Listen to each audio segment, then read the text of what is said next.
शिवजयंतीच्या खूप खूप शुभेच्छा. कारण आणि सगळ्यात महत्त्वाचं मला समजलंय की गावामध्ये महिलांनी पुढाकार घेतलाय, त्यामुळे ह्या महिलांचा सन्मान म्हणून सगळ्यांनी एकदम जोरदार टाळ्या वाजवायच्या. ही अभिनंदनास्पद बाब आहे. आणि या ठिकाणी जे महाराज आहे आणि महाराजांचे मावळे बसलेले आहेत, त्यांना माझा सर्वप्रथम मानाचा मुजरा. आवाज येतोय सगळ्यांना क्लिअर माझा? सगळ्यात आधी जे आपले महामानव होऊन गेले, महानायक महानायिका होऊन गेल्या, त्यांना आपण शब्दरूपी अभिवादन करूया. आजही माझी माय बोलली, इडा पिडा जाऊ दे, बळीचं राज्य येऊ दे, म्हणून ज्यांना साकडं घालते तो महासम्राट बळीराजा. त्यानंतर या महाराष्ट्राच्या मातीमध्ये एक आई जन्माला येते आणि ती आपल्या कर्तृत्वानं, मातृत्वानं, दातृत्वानं एक नाही तर तब्बल 2 छत्रपती या महाराष्ट्राच्या मातीला देते. पाटील की देशमुखी यात न अडकता तिचं कर्तृत्व अख्ख्या महाराष्ट्राला नाही तर जगभर गाजलेलं आहे. अशा राजमाता, राष्ट्रमाता मासाहेब जिजाऊ, या जिजाऊंनी एक छत्रपती नाही तर तब्बल 2 छत्रपती या महाराष्ट्राच्या मातीला दिले. त्यामध्ये एक ज्यांनी स्वतःच्या छातीवर क्षणोक्षणी दगाफटका झेलून तुमचं माझं रयतेचं राज्य निर्माण केलं, स्वराज्य निर्माण केलं, ते छत्रपती शिवाजी महाराज. ज्यांनी एका हातात तलवार घेऊन 5 शायांना मात दिली आणि एका हातात लेखणी घेऊन इथल्या धर्म पंडितांना जयेस आणलं, ते बहुजनांचे पहिले संस्कृत पंडित, ते म्हणजे छत्रपती संभाजीराजे. 1902 ला आपल्या संस्थानात आरक्षणाचा वटहुकूम जाहीर करणारे आणि 1905 ला शेतकऱ्यांच्या मुलांना पहिल्यांदा आरक्षण जाहीर करणारे छत्रपती शाहू महाराज. ज्यांनी रायगडावर जाऊन काट्या कोपाट्यातून शिवाजी महाराजांची समाधी शोधून काढली, महाराजांवर 1000 शब्दांचा पोवाडा लिहिला आणि महाराजांचं कार्यकर्तृत्व सगळ्यांना समजेल अशा भाषेमध्ये सगळ्यांना मार्गदर्शन करून शिवजयंतीची सुरुवात 19 फेब्रुवारी 1869 ला पहिल्यांदा ज्यांनी केली ते म्हणजे महात्मा ज्योतिबा फुले. भारताचे पहिले कायदे मंत्री, ज्यांनी मराठा आरक्षणाचा मुद्दा पहिल्यांदा मांडला आणि ओबीसी आरक्षणासाठी आपल्या मंत्रिपदाचा राजीनामा दिला आणि जय भवानी जय शिवाजी हा नारा या महाराष्ट्राच्या मातीला देणारे परमपूज्य डॉक्टर बाबासाहेब आंबेडकर. त्यानंतर इथे महिला कर्तृत्वही भरपूर गाजलं. ज्यावेळेस हा समाज अज्ञान, अंधकार आणि दारिद्र्याच्या कचाट्यात सापडला, त्यावेळी क्रांतीची लाट होऊन आल्या त्या अहिल्याबाई होळकर. बाबासाहेबांनी गुलाबीची कबर खोदली खरी, पण त्यामागे पोलादी पंख म्हणून उभ्या राहिलेल्या माता रमाई असतील, ज्यांच्यामुळे महाराष्ट्रात पहिला महिला पत्रकार तानुबाई बिर्जे घडल्या, ताराबाई शिंदे सारखी पहिली लेखिका घडली, ज्यांच्यामुळे फातिमा बीबी पहिल्या मुस्लिम मुख्याध्यापिका झाल्या, ज्यांच्यामुळे पहिली समाजसेविका मुक्ता साळवे घडली आणि ज्यांच्यामुळे माझ्या भगिनी आज इतकं छान भाषण करू शकतात, ज्यांच्यामुळे मी तुमच्या समोर उभी राहण्यास लायक बनली, त्या क्रांतिज्योती सावित्रीबाई फुले. या आणि इतर सर्व महानायक महानायकांसाठी एक जोरदार टाळ्या वाजवायच्या. जगण्याच्या धडपडण्याचा एक नियम आहे, कर्त्याची करणी आणि मारत्याची तलवार. आणि याच नियमाने छत्रपती शिवाजी महाराजांनी आपली लढाई सुरू केली आणि या महाराष्ट्राला, या मायभूमीला गुलामीतून मुक्त केलं. खरं तर महाराज राजे म्हणून जन्माला आले नाही, पण त्यांनी स्वतःच्या कर्तृत्वावर, स्वबळावर राज्य निर्माण केलं. बरं, राज्य निर्माण करताना त्यांनी आपल्याच कुणाच्या तरी घरच्यांच्या पाठीत खंजीर खुपसला नाही किंवा कोणीतरी त्यांना खोकेही दिले नव्हते. त्यांनी राज्य निर्माण करताना फक्त ही जनता, इथल्या माणसांना गुलामीतून मुक्त करायचं म्हणून त्यांनी परकीय जुलमाविरुद्ध आवाज उठवला, अन्यायाविरुद्ध आवाज उठवला आणि तुमचं माझं राज्य निर्माण केलं. महाराजांनी भोसल्यांचं राज्य निर्माण केलं नाही, हिंदूंचं राज्य निर्माण केलं नाही, मराठांचं राज्य निर्माण केलं नाही, तर त्यांनी स्वराज्य, प्रत्येकाला माझं वाटावं असं स्वतंत्र असं राज्य त्यांनी निर्माण केलं. खरं तर अमोलदादांनी एका भाषणामध्ये म्हटलं होतं की इथे 17 ग्रेटेस्ट किंग आहे, 17 ग्रेटेस्ट किंग आहे. जगभरात 17 महान राजा आहेत. त्या महान राजांमध्ये छत्रपती शिवाजी महाराजांचा सुद्धा नामोल्लेख आहे. परंतु या 17 राजांचा जर आपण अभ्यास केला, मग तो गुगलवर असेल किंवा कुठल्याही माध्यमातून जर आपण या 17 राजांचा अभ्यास केला, तर आपल्याला लक्षात येतं की या परदेशी राजांकडे काहीच नाही सांगण्यासारखं. त्यांचा इतिहास जर बघितला तर त्यातून नेमकं काय घ्यावं हेही कळत नाही, पण त्यांच्याकडे कणभर नसताना ते मनभर सांगत फिरतात आणि आपल्याकडे छत्रपतींचा इतिहास सांगायला आभाळभर आहे, आपण नखभर सुद्धा सांगायला कमी पडतो. आणि म्हणूनच पुन्हा एकदा आपल्याला शिवाजी महाराजांच्या विचारांचा जागर वारंवार करावा लागतो. आता शिवविचारांचा जागर करताना खरं तर या ठिकाणी मी महिलांसाठी आधीच टाळ्या वाजवल्या की शिवविचारांचा जागर खरंच गरजेचं आहे. शिवाजी महाराजांचा विचार सहजासहजी बदलू शकत नाही. काळ बदलेल, कपडे बदलतील, माणसं बदलतील, पक्ष बदलतील, राजकारण बदलेल, एवढंच कशाला ते इतिहास बदलवला जाईल, इतिहासाची पानं फाडली मांडल्या जातील, पण आपल्या हृदयावर कोरलेल्या शिवाजी महाराजांचं जे चरित्र आहे ते सहजासहजी कोणालाच मिटवता येणार नाही. एवढं महान चरित्र शिवचरित्र आहे. पोथ्या पुराण वाटो कितीही गोड, पण शिवचरित्राला कुठेच नाही तोड. मग शिवाजी महाराजांच्या नावात अशी नेमकी काय ताकद आहे? तर प्रबोधनकार ठाकरे म्हणतात की एकतर शिवाजी हे नाव जरी उच्चारलं तरी 33 कोटी देवांची फलटण पेन्शनीत निघून बाद होते, एवढी ताकद एकतर शिवाजी या नावामध्ये आहे. आज सुद्धा बघा बांधवांनो आणि भगिनीनो, आज सुद्धा राष्ट्रगीत असेल किंवा वंदे मातरम असेल, ते म्हणताना किंवा ते ऐकल्यावर सुद्धा आपल्या काळीच धडधडतच असं नाही, पण शिवाजी महाराजांच्या नावाचा नुसता जय जयकार केला तर नसनसात रक्ताचा संचार होतो की काय असं आपल्याला जाणवायला लागतं. ही ताकद शिवाजी महाराजांच्या नावाची आहे. भारतीयच नाही तर परदेशातील ग्रँड डफ म्हणतो की शिवाजी महाराजांचं जर किंवा छत्रपतींचं जर कोणाशी तुलना करायची झाली तर कोणाच ऐऱ्या गैऱ्याशी करता येणार नाही. ती तुलना करायची झाली तर जगज्जेता नेपोलियन बोनापार्ट किंवा अलेक्झांडर या जगज्जेत्या राजांशीच होऊ शकते. इतकं महान चरित्र ते आहे. टायबन म्हणतो की आमच्या देशामध्ये जर छत्रपती जन्माला आले असते तर त्यांच्या स्मृतीचा अखंड ठेवा डोक्यावर घेऊन आम्ही नाचलो असतो. भगतसिंग म्हणतो की स्वातंत्र्य लढ्याची प्रेरणाच मुळी स्वराज्यात आहे, शिवराज्यात आहे. म्हणूनच भगतसिंग ज्यावेळेस फासावर गेले तर त्यावेळेस ते गाणं म्हणत म्हणत फासावर गेले होते.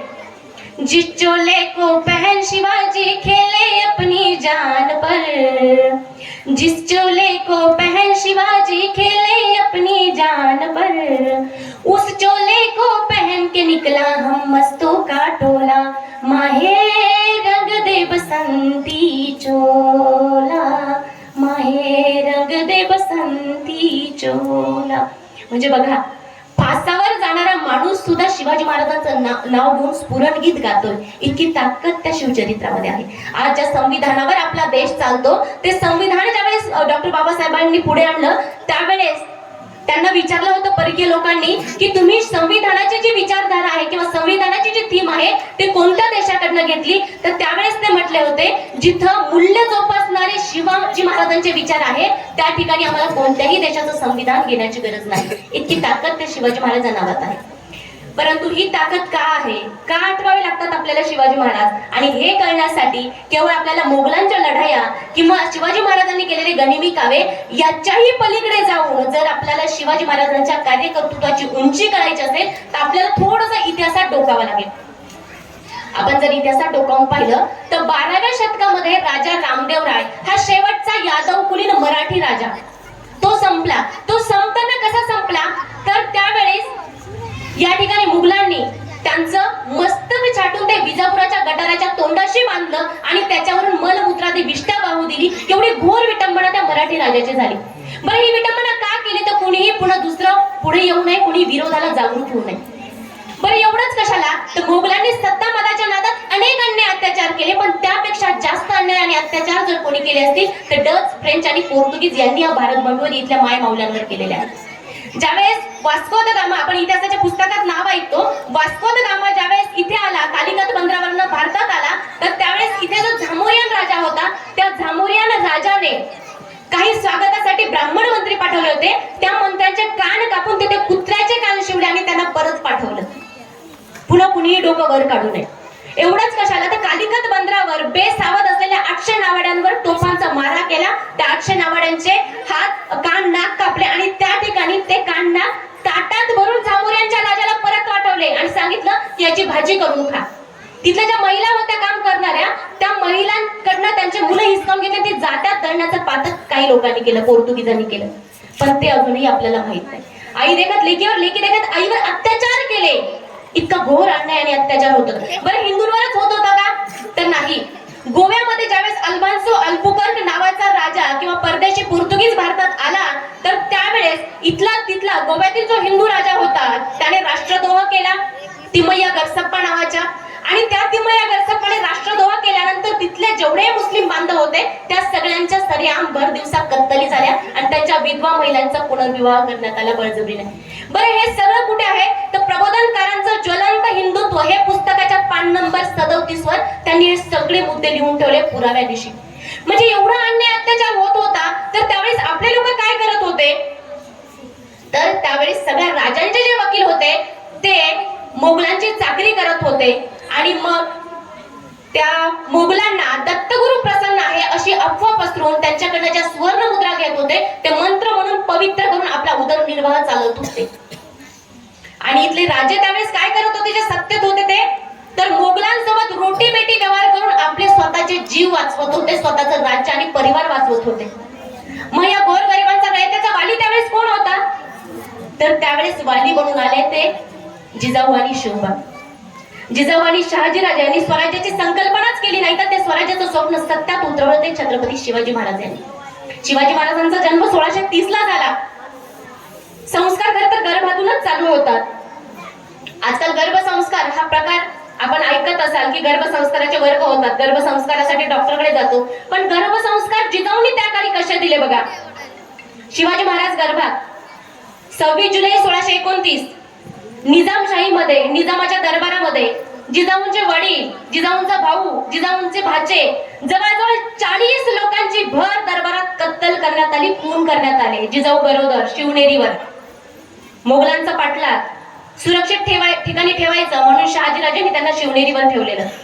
3 महिन्याची गरोदर बाई, आपला बाप तिकडे मारल्या गेलाय, ना बापाच्या प्रेतावर 2 अश्रू ढाळू शकतो, ना भाच्याचं शेवटचं तोंड बघू शकतो, ना भावाचं शेवटचं तोंड बघू शकतो. काय अवस्था होत असेल त्या आईची. कोरोनात पाहिलं, जर एखादीचा बाप गेला असेल आणि जर त्याला भेटता आलं नसेल तर ते दुःख मनात सल ठेवून आपल्याला आजही कुढत राहतो आपण. त्या जिजाऊंची अवस्था काय झाली असेल. पण इतिहास आहे, जिजाऊ रडणाऱ्या नव्हत्या तर त्या लढणाऱ्या होत्या. इतिहासामध्ये बघा, ज्या वेळेस मराठी स्त्रिया पेटून उठतात त्यावेळेस त्या परमेश्वरालाही वाकवू शकतात, एवढी ताकदीनं त्या उभ्या राहतात. ज्यावेळेस मराठी माणूस अन्याय आणि अत्याचाराच्या विरोधात उभा राहतो तर त्यावेळेस तो स्वतःचा एक नवीन इतिहास निर्माण करतो. हा इतिहास आहे. मग जिजाऊने काय केलं असेल. जिजाऊने सगळ्या मराठी माणसांना एकत्र केलं, कारण मराठी माणूस एकत्र येणं जवळजवळ अशक्य आहे. म्हटलं जातं की मराठी माणूस हा वाळू सारखा आहे, इतरत्र पसरतो, त्याला एकत्र करणं सोपं नाहीये. पण जिजाऊंनी सांगितलं की ज्यावेळेस मराठ्यांच्या विरोधात लढतील, मराठ्यांचं रक्त सांडवतील आणि जिंकणार आदिलशाही, मोगलशाही आणि निजामशाही. शाही जिंकते आणि मराठी माणूस मारला जातो. पण ज्यावेळेस हा मराठी माणूस एकत्र येईल त्यावेळेस या शाहींना सहजासहजी संपू शकतो. सगळे मावळे एकत्र करण्याचं काम जिजाऊंनी केलं. मग जिजाऊंनी संस्कार दिले. मग काय सांगितलं असेल जिजाऊंनी संस्कारामधून? रामकृष्णाच्या गोष्टी सांगितल्या असेल. आताच आपण राम मंदिर झालं अयोध्येमध्ये, तर जिजाऊंनी रामचरित्रातून काय सांगितलं असेल? काय सांगितलं असेल की आपल्या बायकोला वनवासाला पाठवायचं, अग्निपरीक्षा घ्यायची सांगितलं असेल. काय सांगितलं असेल? जिजाऊंनी सांगितलं असेल की बघा शिवबा, भाऊ म्हणजे काय म्हणतात बंधुभाव काय असतो तो जिजाऊंनी शिकवला असेल. एक भाऊ 14 वर्षाच्या वनवासाला निघतो, दुसरा भाऊ आपला परिवार मागे टाकून आपल्या भावाला साथ द्यायला निघतो, तिसरा भाऊ ज्या राज्यासाठी, ज्या राजकारभारासाठी भावाला वनवासाला जायला लागतं ते राज्यकारभारच मला नको म्हणून रामाच्या पादुका सिंहासनावर ठेवून राज्य करतो. बघा सावत्र भाऊ. पण एवढा बंधुभाव आपण कोणत्याच इतिहासात बघितलं असेल. जगातला सगळ्यात श्रेष्ठ आणि सुंदर बंधुभाव आहे. सावत्र भाऊ एकमेकांना साथ देतात. कशी साथ देतात ते आपण पाहिलं. आज नाहीतर आम्ही बेंबीच्या देठापासून जय श्रीराम ओरडतो, राम अयोध्या में पधारे म्हणतो आणि भावाने साधा बांध कोरला म्हणून जर कोर्टात खेटी घालत असेल तर आपल्याला जय श्रीराम म्हणण्याचा अधिकार आहे का? नाही. आपण भोंगे लावतो, जय श्रीराम म्हणतो आणि एक भाऊ सत्तेत असेल तर दुसरा भाऊ त्या सत्तेला विरोध करतो. आपल्याला जय श्रीराम म्हणण्याचा अधिकार आहे का? नाही. आपल्याला रामच कळलेला नाही. श्रीकृष्ण चरित्र सांगितलं असेल. काय सांगितलं असेल श्रीकृष्ण चरित्रातून? आजचे कीर्तनकार सांगतात, आजचे कथाकार सांगतात. काय सांगतात कीर्तनकार कथेमधून? श्रीकृष्णाचे गवळणी सांगतात. गवळणीतून काय सांगतात? तर ज्यावेळेस गवळणी आंघोळीला जायच्या त्यावेळेस श्रीकृष्ण कपडे चोरायचा. म्हणजे जाऊन हे सांगितलं असेल का? बायका आंघोळीला गेल्या की त्यांचे कपडे चोर आणि त्यांची गंमत बघ. बायका माठ भरून आणला, त्यांनी हंडी भरून आणली की ती हंडी फोड आणि मग त्यांची गंमत बघ सांगितलं असेल का? रात्री सगळे झोपले की सगळ्या मित्रांना घेऊन जा आणि चोरी कर, दही चोर, लोणी चोर, हे शिकवलं असेल का? नाही. जिजाऊने काय शिकवलं असेल? तर जिजाऊने शिकवलं असेल की बाबा रे, गरीब श्रीमंत, जात धर्म याच्या पलीकडे जाऊन विचार करा. आणि जसं बालकृष्णाने पेंड्याला, सुदामाला, गोर गरिबांना एकत्रित घेऊन काला केला तसं एकत्रित जेवण करा, एकत्रित भोजन करा. अजून काय सांगितलं असेल की बघा ज्या वेळेस इंद्र आणि विष्णू श्रीकृष्णावर आक्रमण करतात, तर त्यावेळेस गोवर्धन पर्वताच्या आडून बालकृष्ण त्यांच्या सगळ्या सवंगड्यांना घेऊन गोवर्धन पर्वताच्या आडून आक्रमण करतात, दगड फेकतात. त्यानंतर त्यांनी त्या दगड किंवा काही ते शस्त्र जे आहे ते गोवर्धन पर्वताच्या आडून श्रीकृष्ण फेकतात आणि इंद्र आणि विष्णूला पळता भुई थोडी करतात. अशक्य काहीच नाही, फक्त तुम्हाला काय व्हायचंय, एकत्रित यायचंय, संघटित व्हायचंय. मग जिजाऊनी श्रीकृष्णाचं संघटन कौशल्य शिकवलं असेल आणि कदाचित त्या सगळ्यांचाच परिणाम म्हणून 5,000 जाती 75,000 पोट जाती अशा 18 पगड जातीनं शिवरायांनी एका शब्दात आणलं आणि तो शब्द म्हणजे मावळा. ना जात, ना धर्म, ना गरीब श्रीमंत काही भेद तिथं नाही. बरं, संघटन कौशल्य कसं होतं छत्रपती शिवाजी महाराजांचं? साधं सुद्धा नव्हतं. शिवाजी महाराजांचे मावळे हे स्वामिनिष्ठ होते. तुम्ही म्हटले असाल एखाद्या मावळ्याला या मोगराच्या थैला घे आणि आमच्याकडे ये, मोगलांकडे ये, ते जात नव्हते. इतके खोके घे आणि आमच्या पक्षात ये, ते जात नव्हते, ते स्वामिनिष्ठ होते. बघा, आग्र्याहून छत्रपतींची सुटका होण्यासाठी ज्यावेळी छत्रपती सुटले, छत्रपती संभाजीराजांसह आग्र्याहून सुटका झाली आपल्याला माहिती आहे. पण त्याच्या मागे नेताजी पालकर हे मोगलांच्या तावडीत सापडले होते. तब्बल 10 वर्ष नेताजी पालकरांना धर्मांतर करावं लागलं. नेताजी पालकरांचा कुलीखान झाला. 10 वर्ष त्यांना परीक्षा द्याव्या लागल्या होत्या की आपण मोगल झालो याच्या, आपण मुस्लिम झालो याच्या. या परीक्षा सगळ्या पास झाल्यानंतर त्यांना कंधारचा किल्ला आहे पाकिस्तानमध्ये, तिथे 10 वर्ष कोंडून ठेवण्यात आलं. आणि ज्यावेळेस त्यांना विश्वास बसला की हे आपल्यासाठी लढू शकतात, मोगलांसाठी लढू शकतात, तर त्यावेळेस त्यांना मोगलांनी राजा तुम्हाला करू, फक्त तुम्ही छत्रपतीच्या विरोधात उभे राहा म्हणून ग्वाही दिली.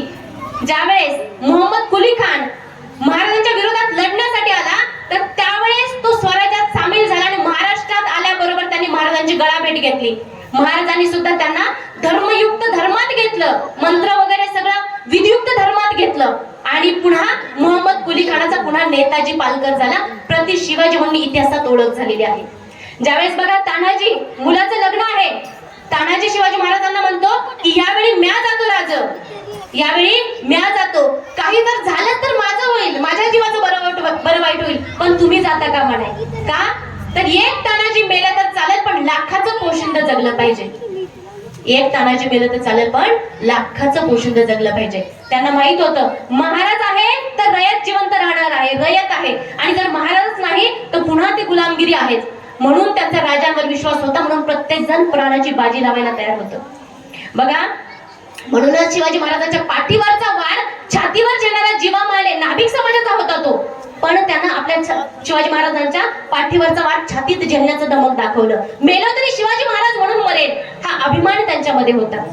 शिवाकाशीत त्याने सुद्धा कट्यात काळजात घुसली त्याच्या, पण मी खोटा शिवाजी आहे हे त्यांनी सांगितलं नाही. इतकं भयंकर ते प्रेम होतं. मदारी मेहतर शिवाजी महाराजांच्या अंतरुणावर झोपला आग्र्याच्या सुटकेच्या वेळी, पण सांगितलं नाही की मी खोटा शिवाजी महाराज आहे. म्हणजे बघा, प्रत्येक जण प्राणाची बाजी लावायला तेवढं सुंदर संघटन कौशल्य महाराजांकडे होतं. आपलं संघटन आहे का? आपण आपापसात लढण्यातच आपला वेळ वाया घालवतो. मी तर म्हणते, आज तळणी गाव आहे, या तळणी गावातील फक्त युवक जरी एकत्र आले तर आमदार खासदार गावातून देण्याची धमक एका गावामध्ये असू शकते. फक्त आपण एकत्रित यायला घाबरतो, आपण एकमेकांचेच पाय ओढतो, म्हणून कदाचित आपण पुढे जात नाही. बघा, खून में कोई अंतर नहीं बस राजनीति ने बांटा है, खून में कोई अंतर नहीं बस राजनीति ने बांटा है, इन नेताओं के चक्कर में अपनों को ही काटा है. आपण मानतो, अगदी फेसबुक व्हॉट्सअपवर पाहत असेल आपण, तर नेता आपल्याला ओळखत सुद्धा नसतो, त्या नेत्यासाठी आपण आपल्याच लोकांशी वैर निर्माण करून घेतो. पण आपले लोक आपण कधी पुढे जाणार आहे याचा आपण विचार करत नाही. तर तो विचार या संघटन कौशल्यामधून आपल्याला पुढे आणायला पाहिजे. बघा, शिवाजी महाराजांनी, आता बऱ्याच जणांना वाटतं, आता बरेच राजकारण जर पाहिलं आपण तर अशक्य वाटतं, अरे सगळं संपलंय, हे इकडे गेले, ते तिकडे गेले, ते तिकडे गेले, पण अशक्य काहीच नाही. ज्यावेळेस आपल्याला वाटतं ना की अशक्य आहे, त्यावेळेस छत्रपती शिवाजी महाराजांना आठवायचं.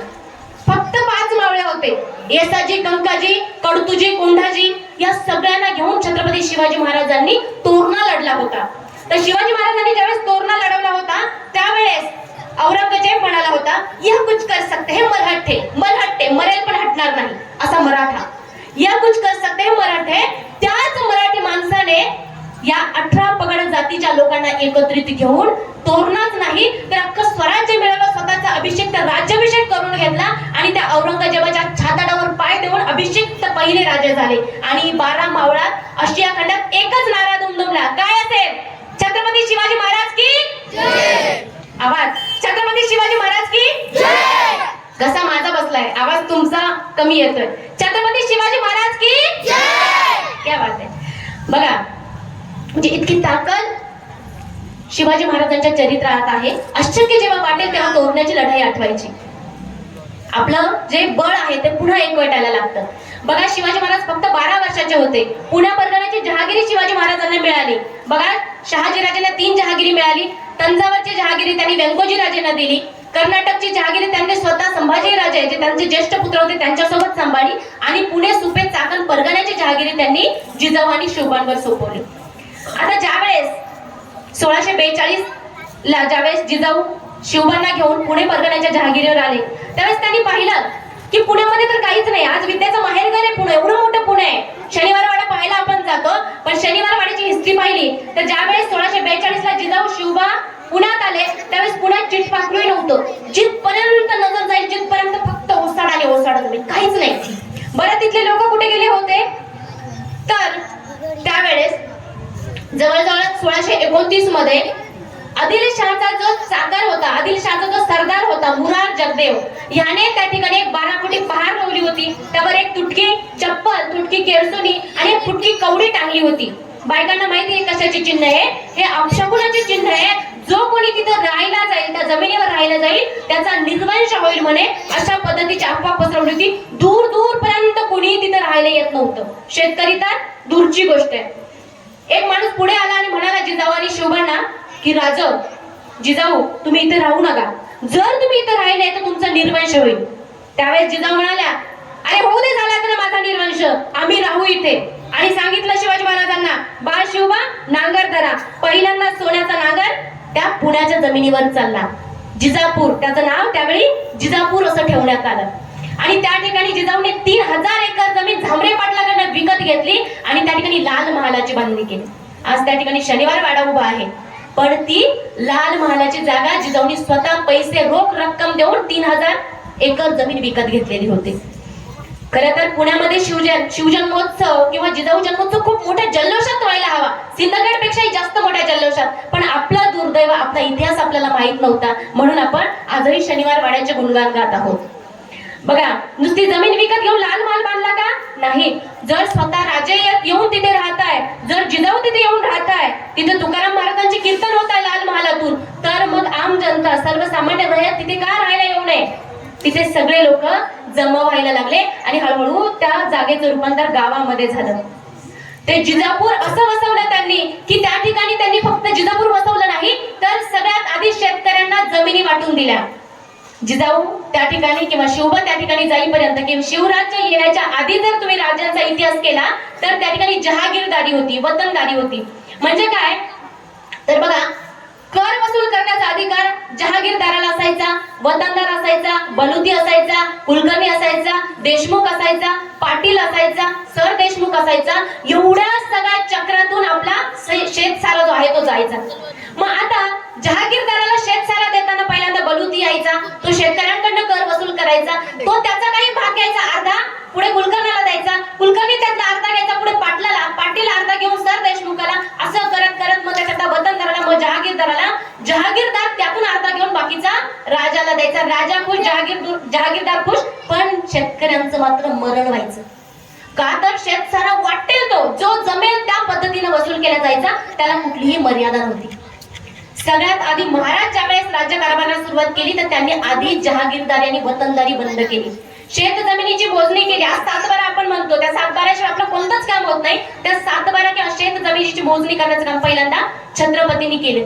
जर आज आपल्याकडे देशमुखांकडे, पाटलाकडे जर 100-100 एकराच्या जमिनी असतील, आपण जर तो अभिमान बाळगत असू, तर सगळ्यात पहिल्यांदा उपकार आपल्यावर छत्रपतींचे आहेत की त्यांनी आपल्याला जमिनी मोजून दिल्या. मलिकांबरच्या काठी पद्धतीने या जमिनी मोजण्यात आल्या, त्यांची प्रतवारी करण्यात आली. हलकी जमीन, भारी जमीन, पिकणारी जमीन, नापिकी जमीन, अशी प्रतवारी करून त्याच्यानुसार मग तो सारा वसूल केला जायचा. आणि सगळ्यात आधी महाराजांनी वतनदारी आणि हे सारा वसूल करण्याचं काम कोणाला दिलं? तर पगारी माणसाला, महसूलदार त्यांनी नेमले. म्हणजे पहिल्यांदा सरकारी नोकऱ्या जर कोणी दिल्या असतील तर छत्रपती शिवाजी महाराज यांनी दिल्या. मग तेवढंच देऊन भागला का? तर त्या शेतकऱ्यांना कसण्यासाठी जमीन तर दिली, बी बियाणं दिलं, बैल जोड्या दिल्या, मोटा दिल्या, विहिरी खोदून दिल्या, तलाव बांधून दिले. आंबवाडीची फुलवाडीची जी धरणं आहे ती शिवाजी महाराजांच्या काळामध्ये बांधल्या गेलेली आहे. तर ही सगळी धरणं बांधून शेतकऱ्याची ज्यावेळेस सुबत्ता येईल त्यावेळेस त्याने तो परतावा 5 वर्षानंतर सुरू करायचा. एवढं सुद्धा जिजाऊंनी किंवा शिवाजी महाराजांनी दिलं. म्हणजे पहिली नाही दुसरी कर्जमाफी जर इतिहासात कोणी केली असेल तर छत्रपती शिवाजी महाराजांनी केली. पहिली कर्जमाफी कीर्तनकार इथे समजा आपले वारकरी बसलेले असतील त्यांना माहिती, पहिली कर्जमाफी जर त्यांना कोणी सांगितलं असेल तर ती तुकोबारायांनी केलेली आहे. तुकोबाराय महाजनांचा मुलगा होते. महाजन कोण? तर जो सावकारांना कर्ज देतो तो महाजन. त्या महाजन वडील महाजन असताना त्यांनी ज्या कर्जाच्या वह्या दिलेल्या होत्या, तुकोबारायांकडे ज्या परंपरेने चालत आलेल्या वह्या होत्या कर्ज वसुलीच्या, त्यांनी काय केलं? 2 करुणी भाग निश्चित एक पुढविला उदकात, म्हणजे 2 भाग समान भाग केले. आपला जो भाऊ आहे कान्होबा त्याला एक भाग देऊन टाकला, तुला काय वसूल करायचे कर. माझ्या वाट्याचा जो भाग येतो तो मग इंद्रायणीत बुडवतो. इंद्रायणीत फक्त तुकोबांच्या गाथा बुडल्या नव्हत्या तर तुकोबारायांच्या परंपरेने आलेल्या कर्जाच्या वह्या बुडल्या होत्या. ते जर कर्ज वसूल केलं असतं तर आज तुकोबारायांचा मोठा वाडा आपल्याला दिसला असता. पण तुकोबारायांनी ते सगळं उदकात बुडवून पूर्ण लोकांना कर्ज माफी केलेली होती. इतकं महान आणि इतकं मोठं नेतृत्व तुकोबाराय होतं. त्यांचे शिष्य शिवाजी महाराज त्यांनी शेतकऱ्यांना कर्ज माफी केली. बरं, आज जर पाहिलं आपण तर नुसती कर्ज माफी नाही तर त्यांना छोटे छोटे गोष्टी पत्र आहेत आजही उपलब्ध शिवाजी महाराजांच्या काळातील. त्यांनी आपल्या सरदारांना सांगितलं की बाबा शेतकऱ्यांकडनं ज्यावेळेस घोड्याची वैरण घ्याल तर धमकावून घेऊ नका, रोख रुका देऊन, म्हणजे प्रत्यक्ष होऊन जी त्यावेळची मुद्रा होती ती होऊन देऊन किंवा खरेदी करा. फुकटचं शेतकऱ्यांच्या भाजीच्या देठालाच काय गवताच्या काडीला सुद्धा हात लावू नका. फुकट शेतकऱ्याकडनं काहीच घेऊ नका, कारण शेतकरी जगला तर सगळे जगतील. शेतकरी जर नसेल तर कोणीच जगू शकत नाही. एवढंच कशाला? तर तुम्ही रात्री झोपताना सैन्याला सांगितलं की रात्री झोपताना दिव्याची वात विझवा. ती दिव्याची वात एखादा उंदीर घेऊन गवताच्या गंजीत जाईल, शेतकऱ्याचं ते गवताची गंजी जळेल आणि अतोनात नुकसान होईल. सारा वसूल करताना प्रत्येकाच्या घरात जा, प्रत्येकाच्या घरात जेवण बनतंय की नाही पहा आणि प्रत्येकाच्या ताटात अन्न पडतंय की नाही याची जातीने चौकशी करा. आणि जर जमल्यास एखाद्याची ऐपत नसेल तर सारा माफ करा. इतकं सुंदर धोरण शिवाजी महाराजांचं आहे. त्याच्या 1% जरी आजच्या राज्यकर्त्यांनी त्याची अंमलबजावणी केली तर आपल्याला शिवाजी महाराज किंवा शिवराज्य पुन्हा यावं अशी अपेक्षा करावी लागणार नाही. इतकी सुंदर ते नियोजन होतं. शेतकरी विषयक शिवाजी महाराजांचं धोरण सुंदर होतं. पण आजचं धोरण जर पाहिलं, बघा आपल्याला सगळ्यांना, आपण न्यूज पाहतो, मीडिया पाहतो, कृषी कायदे आले होते, 3 कृषी कायदे अचानकपणे लॉकडाऊन मध्ये आपल्यावर थोपवले गेले. शेतकऱ्यांनी त्याच्या विरोधात आंदोलन केलं. जवळजवळ 1.5 वर्ष शेतकऱ्यांनी आंदोलन केलं. 800 शेतकरी त्या ठिकाणी मेले. पंजाबचे किती? 800 शेतकरी दिल्लीत मेले. मग कृषी कायदे वापस घेतले. पण त्यावेळी एक गोष्ट घडली की कृषी कायदे वापस घेताना 800 लोकांना आपले जीव द्यावे लागते. एवढी हुकुमशाही इथे आहे. मग त्या ठिकाणी एक भक्त वर्ग आहे. मी कोणत्याही राजकारणावर बोलत नाही, राज्यकारभारावर बोलत नाही. एक भक्त वर्ग आहे की त्यांनी काय केलं होतं, ज्यावेळेस 3 कृषी कायदे लागू झाले त्यावेळेस अभिनंदनाचे राजांच्या पोस्टर झळकत होते की अभिनंदन, खूप छान निर्णय, खूप छान निर्णय, खूप छान निर्णय. पुन्हा ज्यावेळेस 800 शेतकरी मेले, 1.5 वर्ष आंदोलन चाललं. त्या आंदोलनामध्ये अक्षरशः सत्ताधाऱ्यांचे जे काही राजपुत्र होते त्या इथले दिल्लीमध्ये, तर त्या राजपुत्रांनी शेतकऱ्यावर ट्रॅक्टरने चिरडून काढलं. त्याची कोणीही दखल घेण्यात आली नाही. शेतकऱ्याच्या मार्गात खिळे खुपसले जेणेकरून कुणी शेतकरी आंदोलनात इतका अतोनात अत्याचार त्या शेतकऱ्यांनी सहन केला आणि 800 शेतकरी मेल्यानंतर ते कायदे मागे घेण्यात आले. बरं, कायदे मागे घेतल्यानंतर पुन्हा अभिनंदनाचे बॅनर झळकले. अभिनंदन, खूप छान निर्णय, खूप छान निर्णय, खूप छान निर्णय. अरे बाबा, निर्णय योग्य कोणता होता?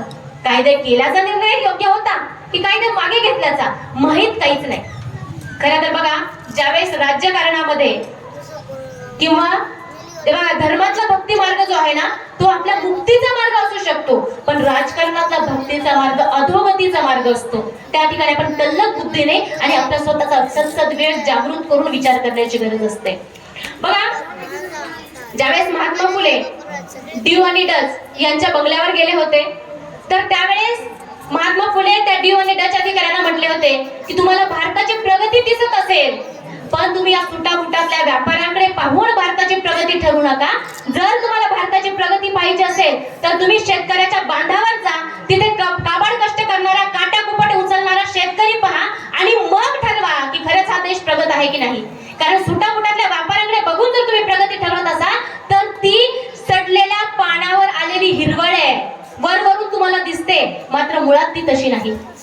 म्हणजे बघा, आजही आपल्या देशाचा आर्थिक निर्देशांक, इथली जमीन, हे सगळं आर्थिक निर्देशांक शेतकऱ्याचा बैल दर्शवतो. जर तुम्ही पेपर वाचत असाल तर पेपराच्या एका पेजवर बैलाचं चिन्ह येतं. जर बैलानं उसळी मारली असेल तर आपला आर्थिक निर्देशांक म्हणजे देश नफ्यात असतो आणि बैलाने मान टाकलेली असेल तर देश तोट्यात असतो. म्हणजे आजही आपली प्रगती शेतकऱ्याचा बैल ठरवतो. पण दुर्दैवानं इकडे शेतकरी फासावर आणि त्याचा पोरगा सीमेवर, आणि आपण ताठ मानेनं म्हणतो जय जवान जय किसान. मला या ठिकाणी वामन दादांची एक कविता आहे की त्यांनी त्या काळी म्हणून ठेवलंय की सांगा आम्हाला बिरला बाटा, अरे सांगा आम्हाला बिरला बाटा, टाटा कुठं हाय र, अरे सांगा आम्हाला बिरला बाटा, टाटा कुठं हाय र, आणि सांगा धनाचा साठान आमचा वाटा कुठं हाय र, अरे सांगा धनाचा साठान आमचा वाटा कुठं हाय र. घाम शेतात आमच्या गळ, घाम शेतात आमच्या गळ, चोर आईतच घेऊन पळ, चोर आईतच घेऊन पळ, धन चोराचा तो पळण्याचा, अरे धन चोराचा तो पळण्याचा फाटा कुठं हाय र, आणि सांगा धनाचा साठान आमचा वाटा कुठं हाय र. इथे विजय माल्या, नीरव मोदी, मेहुल चोक्सी हे लोक कोट्यावधीचं कर्ज घेऊन पळून जातात, त्यांचा पत्ता लागत नाही. आणि आम्ही सुद्धा साधी वेस वेलांडून बाहेर गेलो तर आमचा सगळंच आधारला लिंक आहे, मोबाईल आधारला लिंक आहे, सगळंच आमचा लगेच पत्ता लागतो, आमचं लोकेशन ट्रॅक होतं. पण करोडोचा घोटाळा करून गेलेल्या लोकांचं काहीच ट्रॅक होत नाही, ते सापडतही नाही. फॉरेन मध्ये मस्त त्यांच्या बिल्डिंग आहे, त्यांचे परिवार आहे, सुखात चाललेले आहे त्यांचे सगळे सोहळे. आपण इकडं 50,000 आणि 1,00,000ची कर्जासाठी आत्महत्या करणारे शेतकरी पाहतोय. तर या ठिकाणी इंद्रजित भालेरावांची कविता आहे, शिक बाबा, वाचली असेल तुम्ही, शिक बाबा शिक, लढायला शिक, कुणब्याच्या पोरा आता लढायला शिक, शिक बाबा शिक, लढायला शिक, कुणब्याच्या पोरा आता लढायला शिक, लाजरेपणा बुजरेपणा बाजारात येईल, अरे लाजरेपणा बुजरेपणा बाजारात येईल, शिक बाबा शिक, लढायला शिक. जर आपण शेतकऱ्याच्या मुलांनी जर लढायला शिकलं तर निश्चितच आपल्यापासून यश दूर नाही. शेतकरी विषयक धोरण झालं, महिलांविषयक धोरण जर आपण पाहिले, बघा शिवाजी महाराजांच्या काळामध्ये आर्थिक नियोजनही खूप सुंदर होतं. महाराजांचा शेतकरी हा 4 महिने शेतकरी असायचा आणि 8 महिने तो सैनिक असायचा, सीमेवर जायचा. ज्यावेळेस पाऊस पाणी व्हायचं त्यावेळेस लोक शेती करायचे आणि तेच सैनिक 8 महिने सीमेवर. सीमोल्लंघन दसऱ्याला आपण करतो ना, सोनं लुटून आणतो, आपण आपट्याची पानं देतो. शिवाजी महाराज खरं खरं सोनं आणायचे. सुरत लुटली होती महाराजांनी, दुर्दैवानं महाराष्ट्र लुटून काही लोक सुरतेत गेले आणि महाराष्ट्राला मातीत घातलं. असो, महाराजांनी सुरत लुटली होती, सोनं लुटून ते आणायचे आणि महाराष्ट्रातील रयतेला धनधान्य करायचे, मोठं करायचे. आपण आपट्याचं पान देतो त्या दिवशी महाराज सीमोल्लंघन करायचे. 6 महिने वर्ष महाराज सीमेवर असायचे. बायका पोरांचं काय होत असेल तर मागे राहणाऱ्यांसाठी महाराज 6 महिन्याचा पगार ऍडव्हान्स मध्ये द्यायचे. म्हणजे 6 महिन्याचं वेतन त्या शेतकऱ्यांच्या किंवा सैनिकांच्या बायकांना मिळायचं. कारण घरात मुलं बाळ असायचे, महिला असायच्या, वयोवृद्ध असायचे, त्यांचा उदरनिर्वाह व्हायचा. बरं, असं कुठेच इतिहासात दाखला नाही की महाराज 6 महिने वर्षभर मोहिमेवर गेले आणि इकडे त्यांच्या महिला लुटल्या गेल्या, बायका लुटल्या गेल्या. कुठेच इतिहासात दाखला नाही. का नाही? कारण महिला सुरक्षित होत्या. महिलांविषयी धोरण महाराजांचं खूप पक्क होतं. बघा, आधीच्या राजांचा आपण इतिहास केला महाराजांपूर्वीच्या, तर रोटीबेटी व्यवहार तर होतच होते, पण त्याही पलीकडे जाऊन जर राजा युद्धात हरला तर त्यांच्या महिलांवर जो विजेता राजा असायचा त्याचा अधिकार असायचा. जोधा अकबराला द्यावी लागली होती, अमेरची राजकुमारी, त्याच्यानंतर बुंदेलखंडची राजकुमारी छत्रछालची मुलगी मस्तानी ही अकबराला भेट दिलेली आहे. त्यानंतर असे कितीतरी उदाहरण. अल्लाउद्दीन खिलजी ज्यावेळेस जिंकला होता राणाजीकडनं, त्यावेळेस पद्मावतीने हजारो महिलांनी स्वतःला जाळून घेऊन जोहार केला होता की दुश्मनाच्या हातात आपल्याला पडायचं नाही. इतकं भयंकर महिलांची अवस्था होती. म्हणजे राजा राजवाड्यांच्या काळामध्ये जो महिलांचा वापर होत होता तो वापर महाराजांनी पहिल्यांदा थांबवला. आणि म्हणून त्याच्यानंतर सुद्धा एवढंच कशाला, तर तुम्हाला प्रकरण माहित आहे रांजाच्या पाटलाचं. त्यानं एका महिलेशी बदअमल केला, त्याच्या हातपाय तुडून चौरंग केला. सावित्रीबाई देसाई नावाची महिला, सखोजी गायकवाड याच्याकडनं त्या महिलेबद्दल, किंवा कारण ती दुश्मनाची स्त्री आहे, तिच्या विरोधात किल्ला लढला आणि त्याच्याकडनं बदअमल झाला. स्वतःचा मेहुणा असला म्हणून त्याला काही महाराजांनी माफ केलं नाही. त्याला सुद्धा त्याचे डोळे काढून गडावरनं कडेलोट करण्याची शिक्षा दिली. तिथंच शिक्षा, तिथंच अंमलबजावणी, तिथंच सुनावणी. आज पॉक्सो ऍक्ट आपल्याला माहित आहे, गुगलला सर्च केलं तर भौरी देवी नावाची महिला आहे पॉक्सो ऍक्टला आणणारी. तिच्यामुळे पॉक्सो ऍक्ट आला, पण आज ती जवळ 75-80 वर्षाची असेल, अजूनही कोर्टात खेट्या घालते मला न्याय मिळावा म्हणून. 75 वर्षाची म्हातारी, तरुणपणी अत्याचार झालेली बाई. इतकं भयंकर या ठिकाणी अवस्था आहे. बरं, तिथल्या महिलांचं जर बघितलं तर महिला कणखर होत्या. आजही आपण देशमुख पाटलाच्या महिला देवळीतून चहा सरकवतो पाहुणे आल्यावर, बरोबर की नाही? देवळीतून चहा सरकवतो. जिजाऊ वयाच्या 68व्या वर्षी स्वतः रांगणागड लढला होता. कोल्हापूर पासून 111 किलोमीटर असलेला रांगणागड स्वतः जिजाऊंनी लढून आणला होता. का तर महाराज आग्र्याच्या कैदेत होते. 6 महिने महाराज कैदेत. इकडे शत्रू सैन्य चालून आलं, काय करणार? कमरेला तलवार खेच घातली, त्याच्यानंतर घोड्यावर बसल्या, स्वतः घोड्याला टाच मारून त्या युद्धाला तयार झाल्या जिजाऊ. आपण 10 पायऱ्या चढले की धापा टाकायला, बरोबर की नाही? त्याच्यानंतर सोयराबाई स्वतः न्याय निवाड्याला बसल्या होत्या. येसोबाईंचं स्वतःचं अकाउंट होतं, मुक्त्यार कुलमुक्त्यार होत्या त्या. स्वतःचं अकाउंट होतं, स्वतःचं खातं होतं, हिशोब घ्यायच्या त्या. आपल्या सगळ्यांच्या बँकेत अकाउंट असतील, पण हिशोब आपल्याला काहीच माहित नाहीये. बघा, इतकं भयंकर, इतकं चांगलं अशा पद्धतीच्या शिवराज्यातील स्त्रिया होत्या. आज बघा, आज आपण निर्भया झाली की आवाज उठवतो, कॅन्डल मार्च करतो. त्यानंतर कोपर्डी झाली की आपण सगळे मूकमोर्चाला आलो होतो नांदेडला, मूकमोर्चे करतो. त्यानंतर प्रियंका राठोड सारखे प्रकरण होतात, आपण काय करतो? नाईट मार्च करतो. अत्याचार झाला एखाद्या ठिकाणी की आपण अशी तळपायच्या आग आपल्या मस्तकाला जाते, व्हॉट्सअपवरनं फेसबुकवरनं आपण जे शिव्या हसडतो की निषेध निषेध निषेध, सगळीकडे निषेधाचं वातावरण. पण प्रकरण झाल्यानंतर होऊच नाही याच्यासाठी आपण काय करतो? आणि आपला आक्रोश किती दिवस टिकतो? महिनाभर, 15 दिवस, याच्यापेक्षा जास्त नाही, बरोबर आहे ना? त्याच्यानंतर आपण विसरून जातो, झालं, आपल्याला काही वाटतही नाही त्याचं. पण अशी प्रकरण होऊच नाही यासाठी काय करायला पाहिजे? बघा, जेव्हा जमीन भुसभुशीत होती त्यावेळेस माणूस कोरत जातो, पण दगड लागला की नाद सोडून देतो. म्हणून महिलांनी कसं असायला हवं? कारण या ठिकाणी सरकारचा निषेध करून ज्यावेळेस अन्याय अत्याचार होऊन गेला, आपल्या लेकी बाळींवर अत्याचार झाला की सरकारचा निषेध करून फायदा नसतो, पोलिसांना कोणालाही दोष देऊन फायदा नसतो, कारण ते कोणीच येणार नाही आपल्यासाठी. तर आपल्याला स्वतः उभं राहावं लागणार आहे, स्वतः कणखर बनावं लागणार आहे. म्हणून माझ्या माय बाऊलांना, आपण मुलीला सांगताना सांगा की बाई 7च्या आत घरात आहे, पण त्यावर तिला हेही सांगा की जोपर्यंत तुझ्या पायातली वाहन आणि डोळ्यातली नजर सरळ असेल तोपर्यंत तुझ्यावर वाकडी नजर कोणाचीच पडणार नाही. आणि चुकून पडलीच तर कापून घरी ये, पण संपून घरी येऊ नको, एवढं आपल्याला सांगावं लागेल. आणि माझ्या बंधूंनो, तुम्हाला सुद्धा वाटत असेल की आपल्या महिला सुरक्षित व्हायला पाहिजे, शिवराज्य यायला पाहिजे, तर तुम्हालाही काही गोष्टी कराव्या लागतील.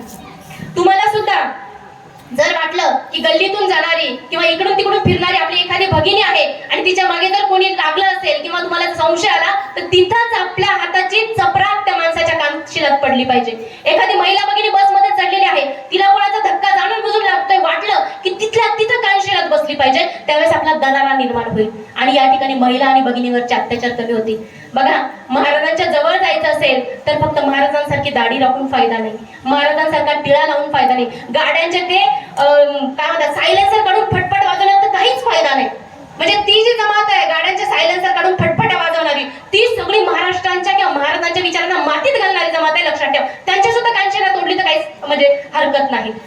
महाराजांच्या जवळ जर जायचं असेल तर आपल्या प्रती किंवा आपल्या भगिनींप्रती, महिलांप्रती, गावातील असेल, गल्लीतील असेल, तालुक्यातील असेल, जितका आदर आपल्या मनात बाळगत जाऊ तितकं आपण छत्रपतींच्या जवळ जाणार आहोत. एवढं एक लक्षात ठेवा. बघा, जाता मी तुम्हाला सांगते की छत्रपतींचा जो विचार आहे, छत्रपतींचं जे नाव आहे, त्या नावात खूप मोठी ताकद आहे. ती ताकद फक्त ओळखा, कारण ती ताकद जर तुम्ही ओळखली तर त्या नावाने, कारण आज छत्रपतीच्या नावावर अनेक लोक स्वतःची पोळी भाजताय, पण आपण जर पवित्र मनाने आणि सच्च्या दिलानं जर छत्रपतींचं नाव घेतलं तर त्याचं जे काही आपलं नाव इतिहासात होतं याचे अनेक उदाहरण आहेत. बघा, बाबासाहेबांनी रायगडाच्या पायथ्याशी जाऊन मनुस्मृतीचं दहन केलं. आज त्यांचं नाव सुद्धा आपण घेतो. जय भवानी जय शिवाजी नारा त्यांनी दिलाय. त्यांचं नाव आज जगात अमर आहे, संविधान निर्माते म्हणून. त्यानंतर पंजाबराव देशमुख यांच्या अनेक संस्था आहेत. त्या सगळ्या संस्थांना त्यांना कुठेही बायकोचं, भावाचं, पोराचं नाव दिलं नाही.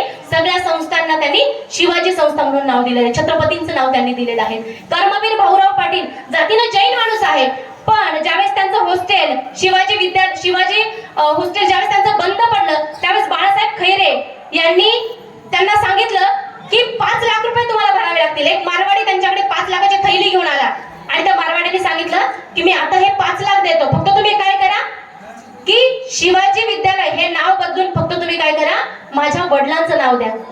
तर त्यावेळेस काय म्हणाले कर्मवीर भाऊराव पाटील, अरे येड्या बाप, म्हणजे वेळ प्रसंगी बापाचं नाव बदलेल पण छत्रपतींचं नाव दिलेलं ते कधीही बदलणार नाही. कर्मवीर भाऊराव पाटील. भगतसिंगने फासावर जाताना शिवाजी महाराजांचं नाव घेतलं, आज शहीद म्हणून ते सगळीकडे प्रसिद्ध आहेत. असे बघा, आज डॉक्टर भारती बडवे, मी डॉक्टर आहे, वेदस्पर्शीची संचालिका आहे, एक हृदयरोग तज्ञ आहे, म्हणून तुम्ही मला गावात बोलवलंय का? नाही, तर मी छत्रपतींचं नाव घेते म्हणून गावामध्ये बोलवलेलं आहे तुम्ही. तर छत्रपतींच्या नावाची ताकद आहे. दादा फक्त 2 मिनिटात समारोप करते. बघा, ही छत्रपतींच्या नावाची ताकद आहे. आता महिलांनी कार्यक्रमाला सुरुवात केली, त्या महिलांकडे एक थोडासा फक्त मला तक्रार नाही म्हणते, कारण सगळ्यात शेवटचं एक महिलांसाठी आहे फक्त, ठीक आहे? बघा, मी मगाशी सांगितलं की जिजाऊने 68व्या वर्षी रांगणागड चढला होता. आपण 10 पायऱ्या टाकल्या की धापा टाकतो. का धापा टाकतो? तर आपले उपास तापास काही संपत नाही. जिजाऊने 16व्या शतकात लोकांची बहार उपसून अंधश्रद्धेला कडाडून लात मारली होती. आम्ही अजूनही आटपाट नगरातच आहोत, आहे की नाही? आटपाट नगरात, ज्याचा जगाच्या इतिहासात कुठेच उल्लेख नाही, त्या आटपाट नगरात आम्ही आहोत. महिला अंधश्रद्धेच्या बळी मुळीच नाहीये, महिला अंधश्रद्धेच्या वाहक आहे. कशा वाहक आहे? एक उदाहरण तुम्हाला सांगते. पित्राचं जेवण होतं आपल्याकडे, बरोबर आहे ना? आजी होतं की नाही? होतं. बरं, पित्राच्या जेवणाला काय करतो आपण? पित्राचं छान जेवण बनवतो. आता पित्राचं जेवण एका घरी असतं आणि ती सासू सुनेला म्हणते की आता मी काय करते, पित्राचं जेवण बनवते. हे बघ, पित्राचं जेवण ज्यावेळेस करतात ना, किंवा पित्राचा जो नैवेद्य असतो तो खूप कडक असतो, कारण नैवेद्य दाखवताना थोडी जरी चूक झाली तर आपले पूर्वज आपल्याला धरतात म्हणे. आता ही सून मनामध्ये विचार करते की हिच्या सासूचे हे पित्र घालते, ही किती डेंजर होती मला माहित नाही, पण आता ही जर माझी सासू मेली तर हिचे पित्र मी अगदी जसे माझ्या सासूने घातले तसेच घालणार, नाही तर ह्या बाईने मला धरलं तर कसेच सोडायचे नाही म्हणते. मग ती काय करते, सासू कसं पित्राचं जेवण बनवते ती अगदी काटेकोरपणे पाहत असते. आता जेवण बनवत येतं तर त्यावेळेस काय होतं, ती सासू नैवेद्य दाखवते आणि चुकून एक काळा मांजर येऊन त्या नैवेद्याला उष्ट करणार असते. तर सासू मनातल्या मनात विचार करते, मांजराची जात तर खूप चिवट आहे, एकदा मुसकवलं तर परत येईल, परत आलं तर नैवेद्य उष्टा करेल आणि सकाळपासूनची मेहनत वाया जाईल. मग ती सासू मनातल्या मनात पटकन विचार करते, तिथे एक टोपलं असतं ते घेते, त्या मांजरावर डालून टाकते. सुनेने हेही छान पाहते, ती निरीक्षण बारीक आहे तिचं. आता ते झाल्यानंतर चुकून दुर्दैवाने हार्ट अटॅकने सासू गेली आणि आता पित्र बनवण्याची वेळ कोणावर आली आहे? सुनेवर आली. आता सुनेनं काय करते, सगळं सासूनं सांगितलं होतं तसं अगदी साजरं संगीत नैवेद्य बनवते आणि बनवून झालं की नैवेद्य दाखवताना नवऱ्याला म्हणते, अहो जरा इकडे या. नवरा म्हणतो काय नाही, तुम्ही जाऊन कुठून तरी काळं मांजर घेऊन या म्हणते. आता नवरा अख्खं गाव शोधतो, काळा मांजर काय सापडत नाही, वापस येतो, म्हणतो की जसं आहे तसं काय करायचं कर, काळा मांजर कशाला पाहिजे? नाही म्हणते, काळा मांजर लागतेच, तुम्ही अर्धी रात्र झाली तरी घरी येऊ नका जोपर्यंत तुम्ही काळा मांजर घेत नाही. ते बिचारा शोधते काळा मांजर घेऊन येते. ते आणल्यानंतर ती सून काय करते, नैवेद्य दाखवते, बाजूला काळा मांजर डालून ठेवते. आता नवरा तिला विचारतो सगळं झाल्यावर की बाई हे सगळं ठीक आहे, मात्र ज्या काळ्या मांजराच्या मागे तुम्हाला दिवसभर फिरवलं ते काळं मांजर नेमकं काय प्रकारे? तर ती म्हटली की प्रथा परंपरा अशाच असतात, फक्त करायच्या असतात. का करायच्या? विचारायचं नसतं, स्वतःचं डोकं चालवायचं नसतं. मग आज आमच्या मुली शिकल्या सवरल्या तरी स्वतःचं डोकं चालवताय का? नाही चालवते. मग मला सांगा, महिला अंधश्रद्धेच्या बळी आहे का? नाहीये, वाहक आहे. एका पिढीत दुसऱ्या पिढीत आईनं केलं होतं मुलगी करते, मुलीनं केलं नातू करते, पण तू करते. आता याचं खूप सुंदर उदाहरण आहे, पण आपल्याकडे वेळ कमी आहे त्यामुळे मी ते सांगत नाही. बघा बंधूंनो, अंधश्रद्धेतून तुम्ही बाहेर पडा, छत्रपतींचं नाव घ्या आणि कामाला लागा. यश आपल्यापासून दूर मुळीच नाहीये. आपल्याला यश संपादित करता येतं. बघा, वक्त बदल जाता है, मंजर बदल जाते हैं, कौन कहता है शिवराय पैदा नहीं होते, शिवराय तो पैदा होते हैं, बस नाम बदल जाते हैं. शिवाजी महाराज तुमच्यातूनच कोणीतरी ज्यावेळेस कलेक्टर होईल तो छत्रपतींचा मावळा असेल. तुमच्यातून कोणीतरी डॉक्टर होईल, इंजिनियर होईल, या गावात लाल दिव्याची गाडी येईल, कोणीतरी आमदार होईल, कोणी खासदार होईल. अशी स्वप्न पहा आणि पदाक्रांत व्हा. जर तुम्ही पुढे जायचं असेल तर विरोधक येतील, विरोध करतील, पण तो विरोध तुम्हाला मावळता आला पाहिजे. बुधभूषणचा एक श्लोक आहे, बुधभूषणचा एक श्लोक आहे की हे नागराजा जास्त तळपू नको, हे नागराजा जास्त तळपू नको, कारण दुर्जनांची चमक तुझ्याहून खूप जास्त आहे. तुझ्या फक्त एका जिवेत विष आहे, त्यांचं सर्वांग विषाने व्याप्त आहे. त्यांना माहित असेल विरोधकांना तुमच्या बुद्धीपुढे, तुमच्या विचारांपुढे आणि तुमच्या ताकदीपुढे त्यांचा निभाव लागणार नाही, म्हणून तो तुमच्यावर डायरेक्ट वार कधीच करणार नाही. तर ते काय करतील, इनडायरेक्ट वार करतील. इनडायरेक्ट वार म्हणजे काय करतील, ते तुमच्या चारित्र्यावर घालतील, ते तुम्हाला भ्रष्टाचारी म्हणून मिळवतील, पण तुम्ही मागे राहायचं नाही. तुम्ही फक्त छत्रपती शिवाजी महाराजांचं नाव घ्यायचं आणि पुढे चालायचं. बोला छत्रपती शिवाजी महाराज की जय, छत्रपती शिवाजी महाराज की जय, जय जय जय जय जय जिजाऊ, जय जय जय जय जिजाऊ. धन्यवाद तळणीकरांनो. खरं तर बराच उशीर झाला होता मला यायला सुद्धा. इतका वेळ तुम्ही शांतपणे बसून राहिला आणि सुंदर प्रतिसाद दिला, त्याबद्दल मनापासून धन्यवाद. धन्यवाद ताई. नक्कीच आपल्या मार्गदर्शनाचा आमच्या गावातील महिला मंडळीला आणि नवयुवकांना नक्कीच फायदा होणार आहे, यात शंका नाही. आपण आमच्या विनंतीस मान देऊन आमच्या गावात आमच्या माता भगिनींना आणि नवयुवकांना मार्गदर्शन करण्यासाठी आलात, त्याबद्दल आम्ही आपले सर्व गावकऱ्यांच्या वतीनं आभार मानतो आणि कार्यक्रम संपला असं जाहीर करतो. याच्यानंतर आपल्या गावात पालखीचं आयोजन केलेलं आहे, तरी सर्व माता भगिनींनी आणि गावातील सर्व मंडळींनी पालखीत सहभाग घ्यायचा आहे.